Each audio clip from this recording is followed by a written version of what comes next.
Il se comporte comme un singe. C'est le dieu Hanuman, le dieu singe. Dans le public captivé, des grands, mais aussi des petits.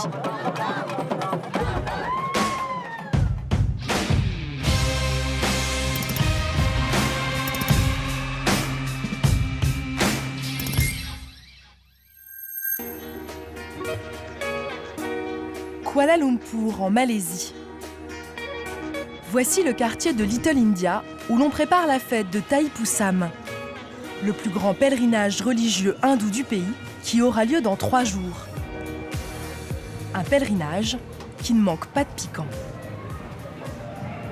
What is this? C'est quoi? C'est un pic pour me percer là, Où ça? dans les joues. The chicks? Et le citron, c'est pour désinfecter. Le principe de leur fête annuelle, c'est de se percer la peau, les joues, la langue, le corps, avec ce genre d'aiguilles ici, qui sont quand même plutôt d'un diamètre assez imposant. Ok, good luck. Bonne chance! Une fête douloureuse que d'autres pays interdisent. Mais en Malaisie, elle attire plus d'1,5 million de personnes. Tous se rendent ici, aux grottes de Batu, un temple où les hindous vénèrent Lord Murugan, le dieu de la guerre. Particularité du site, le temple se trouve niché dans la roche, 120 mètres et 272 marches plus haut.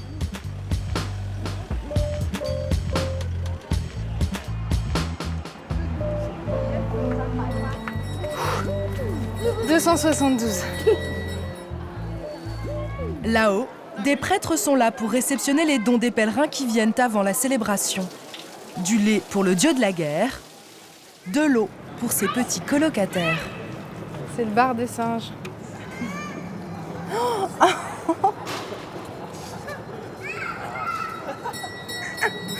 Ok, je sais pas comment je vais le prendre. Il y a un petit peu d'eau après ce petit moment de plaisir. Pour beaucoup de pèlerins, Thaipusam démarre dans un lieu comme celui-ci. Ici, c'est un petit business familial où ils fabriquent des kavadis, ce que les hommes vont porter sur leurs épaules pendant la procession dimanche. Hello! 1 mois par an, Kalish délaisse son métier d'électricien pour se consacrer à la construction de ces hôtels portatifs, réalisés à la gloire du dieu Murugan et de son animal fétiche, le pan. Ces hôtels s'appellent des kavadis, 220 € la location pour le week-end. What is this? C'est quoi? Mais Kalish ne fait pas que dans la plume de pan. Cette chaîne, on l'attache au cavadi. Après, on fixe un crochet au bout et on le met ici. Dans la peau? Oui, dans la peau. Vous avez les crochets? Oui, j'en ai. Hello.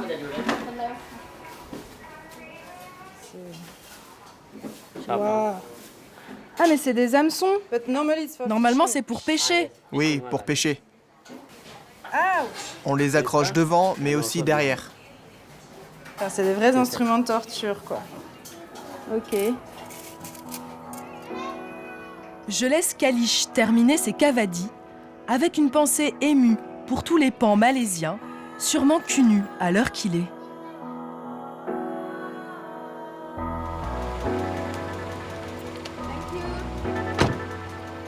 Le client le plus fidèle de Kalish habite dans la banlieue sud de Kuala Lumpur. Ananta Krishna pratique Thaipusam depuis plus de 30 ans. Voici mon fils, Sudarshan. Tu participes aussi à Thaipusam? Quel courage! Un peu jeune peut-être pour être courageux.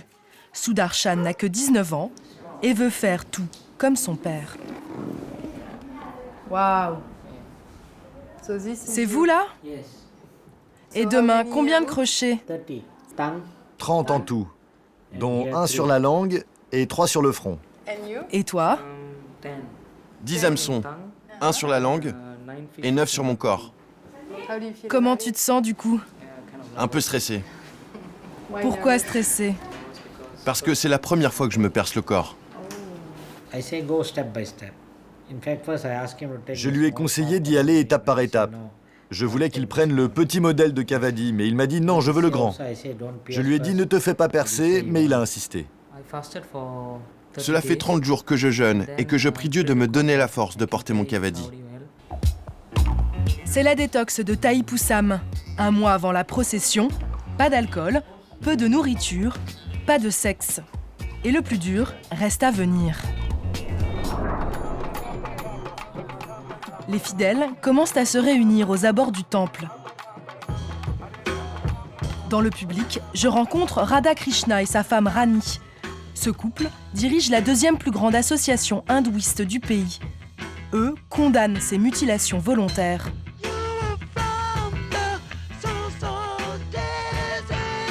Vous le feriez, vous ? Non.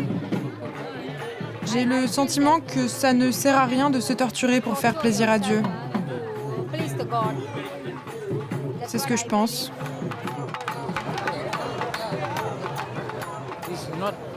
C'est écrit nulle part dans les textes.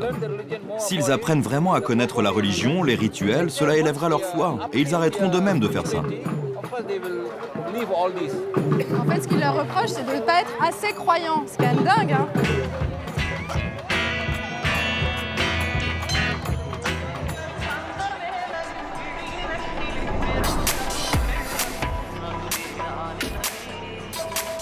Le lendemain matin, on entre dans le vif du sujet. Les pèlerins se préparent à marcher vers les grottes de Batou. C'est avant cette procession qu'ils se percent le corps et installent leur cavadi sur leurs épaules. Sudarshan sent monter la pression. Pourquoi tu fais ça ? Je veux avoir une vie paisible et que ma famille soit toujours heureuse, qu'il n'y ait pas de dispute. Et plus tu te fais souffrir, plus ça marche ? En fait, je ne vais pas souffrir parce que Dieu sera avec moi. Mais si jamais Dieu n'existe pas, les porteurs de cavadi ont une technique bien à eux pour ne pas souffrir. Ils entrent en transe, chacun à sa manière. Il se comporte comme un singe. C'est le dieu Hanuman, le dieu singe. Dans le public captivé, des grands, mais aussi des petits.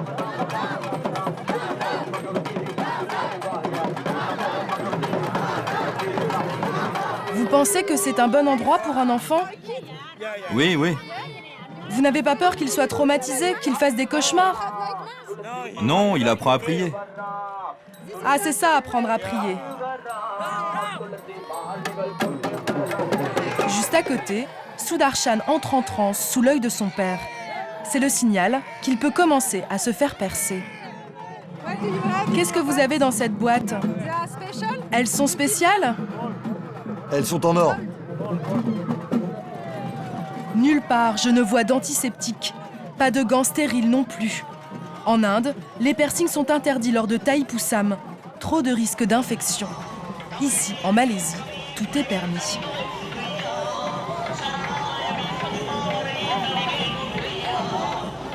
Quel âge elle a ?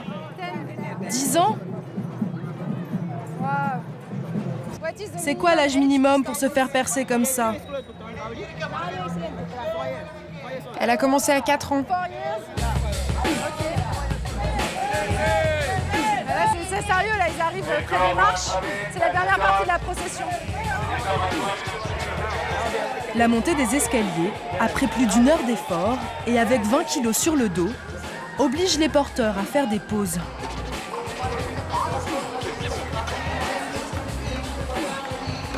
Le soleil tape. Les hommes sont à bout de force. C'est dur, hein.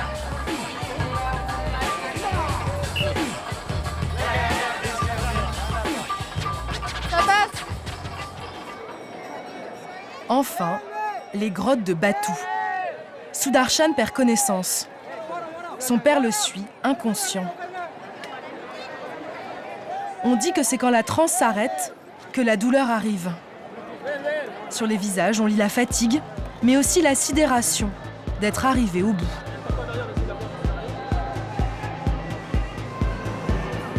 La fête va continuer jusqu'au petit jour. Prochaine édition dans 1 an, le temps que les peaux cicatrisent et que les plumes des pans repoussent.